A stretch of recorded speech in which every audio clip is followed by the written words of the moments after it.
салом бинандаҳои азиз ва алоқамандони барномаҳои телевизиони синемо. Фикр мекунем ин лаҳзаҳоро ҳар як ҳаводори силсилафилми Шоҳбонуи Чин бесаброна интизор буданд. Ва инак дӯстони азиз, вақте расида то шумо дар бораи филми дӯстдоштаатон маълумот бигиред. имрӯз мо дар бораи маконҳои сабт, интихоби ҳунармандон, беҳтарин ҳолатҳои пуштипардагӣ, рафти наворбардорӣ, қиссаи асл ва билохир аз дубляжи филм бо забони тоҷикӣ мегӯем. пас чиро интизорем? рафтем. ту то ҳанӯз ӯро дӯст медорӣ? аз ту мепурсам. то ҳанӯз ӯро дӯст медорӣ, Ваню? ҳар як филме ки синамогарони кӯриё дар ин жанр рӯйнавор меоранд, кӯшиш мекунанд то фарҳанг ва санъату таърихи хешро ба воситаи он мавриди назари бинандаи ҷаҳон қарор бидиҳанд. Масалан, сару либос, хонаҳо ва силоҳҳои мувофиқ ба сол ва даври рӯйдоди ҳодиса. Филми мазкур дар яке аз шаҳракҳои саёҳии шаҳри Сеули, Кӯриёи Ҷанубӣ рӯйнавор овард. Муаллифони филмнома Чан Гюнг ва Юн Кюнг буда, коргардони онро Хан Хи ва Ли Сангюн ба уҳда доштанд. нақшҳои асосиро дар филм Хаҷивон, Чужин Мо, Чжи Чан Ук, Пек Джин Хи, Чон Кук Хван, Ким Ҷон Хён, Ким Йохо, Чин Ихан, Ким Сохён ва дигар ҳунармандон иҷро намуданд.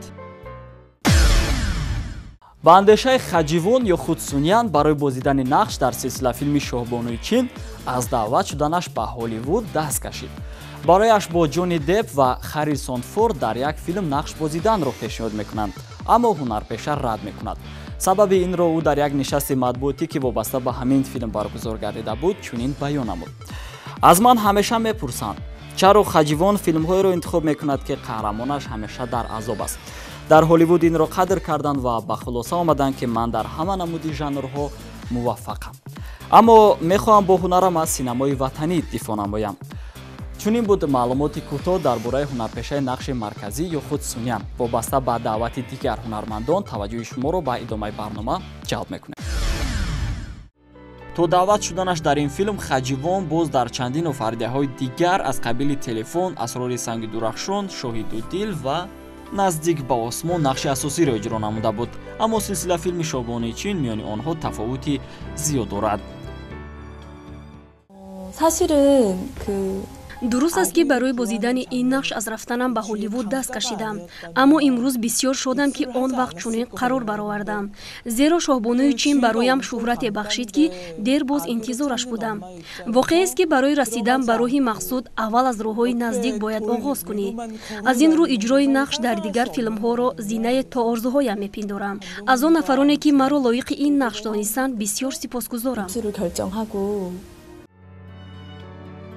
ҷалби Чжи Чан Ук барои иҷрои нақши Тагон тасодуфӣ нест. аксарият ӯро ҳунарманд бо ҳазор чеҳра меноманд, зеро Чан омода аст дилхоҳ образро дар сатҳи ҳирфаӣ иҷро намояд.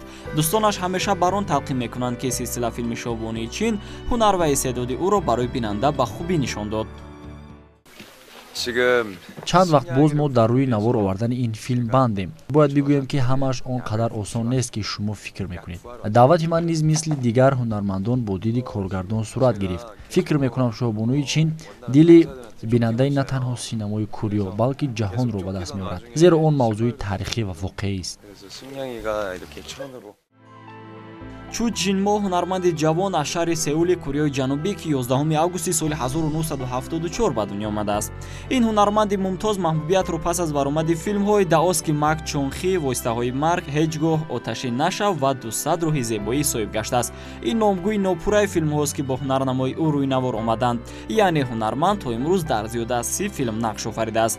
баробари ҳунарнамоӣ дар синемо, инчунин Чу Ҷин дорои ҳунари овозхонист. барои шӯҳраташро зиёд намудан, ӯ ба филме чун Шоҳбонуи Чин ниёз дошт. ҳамин нуқтаро дар як нишасти матбуотӣ баён намуд.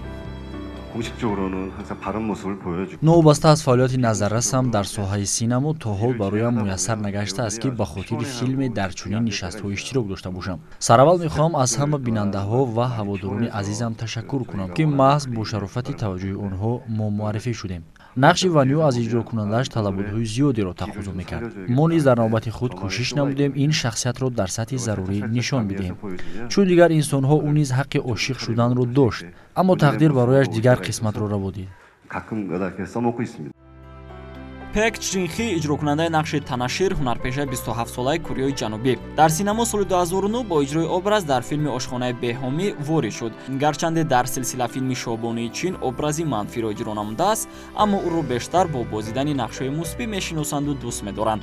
Аммо аз чӣ бошад ки ин навбат барояш нақши манфиро пешниҳод карданд? то ҳол маро мухлисонам дар чунин образ надиданд, яъне онҳо бо ҳамон духтараки раҳмдилу чеҳракушо одат карда буданд. Аммо ин навбат ҳамаш баръакс. Агар қиёс кунем, аз ҳамин образ бисёр чизҳоро омӯхтан мумкин аст. Аввал ин ки ҳеҷ як шахси бадгумоне ба орзуяш нарасида буд ва намерасад.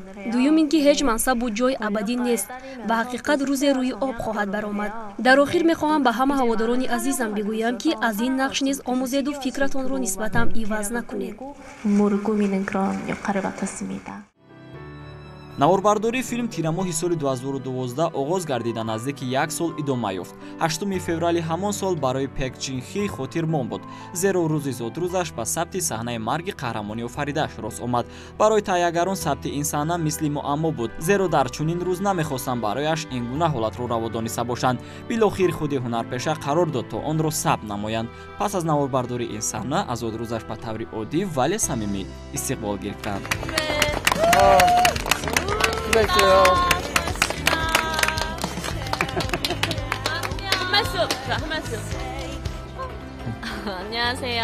салом бори дигар ба ҳамаи шумо. Бисёр шодам, ки ин навбат рӯзи зодрӯзам дар майдони сабт ҷашн гирифта шуд. То ҳол чунин имконияте дар зиндагиам набуд. Аз ҳама ҳамкасбонам миннатдорам, ки охирин рӯзи дар рафти наворбардорӣ иштирок доштанамро ба хубӣ истиқбол гирифтанд. Бо ҳамин нақши ман дар ин силсила филм ба анҷом мерасад. Шуморо дӯст медорам.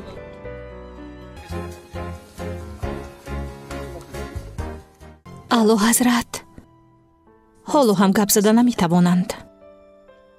бале, маро огоҳ карда буданд.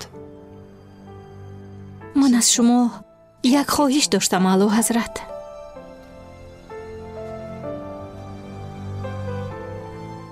ман метавонам ки бо ҷаноби Ваню дар танҳоӣ суҳбат кунам. ба андешаи ҳаводорон як сабаби дигари мавриди қабули назари онҳо қарор гирифтани силсила филми Шоҳбонуи Чин ин дар маконҳои воқеӣ рӯйнавор овардани он мебошад. Аммо буданд саҳнаҳое ки бо истифодаи ороишоти компютерӣ рӯйкор омаданд, лекин ин гуна ҳолатҳо хеле кам истифода шуданд. Аз ин рӯ рақамчинӣ намудани онҳо лозим нест. омода намудани ҳунармандон он чиро ки қаҳрамонҳои онҳо иҷро менамоянд, яке аз масъалаҳои калидӣ барои таҳиягарон дониста мешуд. агар аз аввал то ба охир аз рӯи навор овардани силсила филми мазкур ҳарф занем, соатҳо лозим аст. аммо дар ҳамин вақти ихтиёр дошта ҳоло баротон ҷолибтарин лаҳзаҳои раванди наворбардориро пешниҳод менамоем.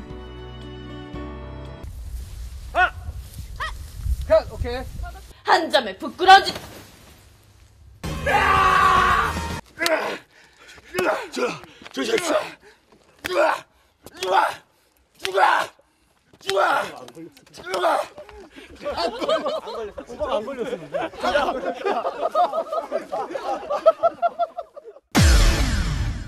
силсила филми Шоҳбонуи Чин бори аввал тариқи телевизиони синемо 9 апрели соли 2016 пахш гардида 31 май ҳамон сол ба анҷом расид, яъне 51 рӯз давом кард.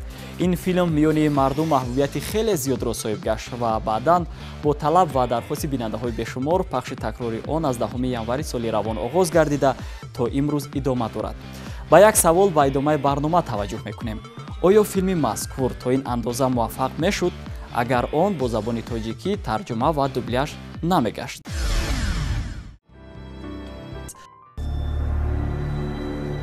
канцлер маро маҷбур кард ки аз ҳокимият даст кашам. яъне ки шумо муҳратонро гузоштед ҳамин тавр? аз шумо мепурсам.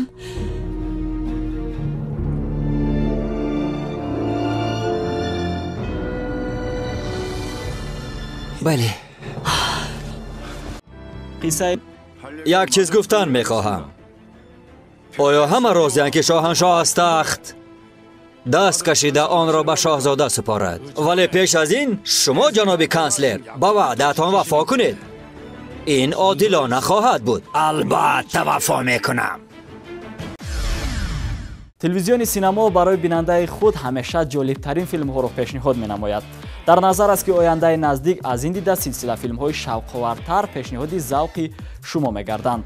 барномаи асрори филмофарӣ буд. То дидори баъдӣ муваффақ бошед.